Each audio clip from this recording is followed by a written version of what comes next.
ఒక పోర్ట్ వస్తుంది. దీనివల్ల ఆ ప్రాంతం అభివృద్ధి అవుతుంది. అంటే ఏ అభివృద్ధి జరగకపోతే వాళ్ళకి ఆనందం.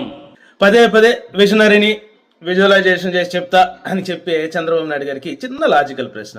ఏమంటే 2019-24 మధ్యలో ఆంధ్రప్రదేశ్ రాష్ట్రానికి అన్న సముద్ర తీర ప్రాంతం కొంచెం ఏమైనా పెరిగింది. అదే 95 నుంచి 2019 వరకు మీరు ముఖ్యమంత్రిగా ఉండగా లేని సమయంలో పెరగని సముద్ర తీర ప్రాంతం మొట్టమొదటిసారి ముఖ్యమంత్రి అయినటువంటి జగన్మోహన్ రెడ్డి గారి కాలంలో ఏమైనా పెరిగిందా అని ఎందుకు ఈ మాట అడుగుతున్నానంటే, ఆయన వచ్చి పోర్ట్ ఎకానమీ తద్వారా రాష్ట్రానికి శాశ్వతంగా రాబోయే ఆదాయాన్ని సెట్ చేద్దామని చెప్పేసి ఆ పోర్ట్ ఎకానమీ గురించి మాట్లాడి కొన్ని పోర్టులు కట్టడం ప్రారంభించారు. మంచి దశలో కూడా వెళ్ళినాయి. ఇంకొన్ని ప్రతిపాదనలు ఉన్నాయి.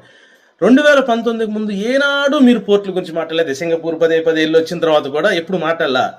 ఈయన కట్టిన తర్వాత మళ్ళీ మీకు జాగ్రత్తగా అది గుర్తుకొచ్చి పోర్టుల గురించి మాట్లాడుతున్నారు కదా 2024 తర్వాత. అందుకనే గుర్తుకొచ్చిన 19-24 మధ్యలో తీర ప్రాంతం కొంచెం ఎట్లా పెరిగిందా అని.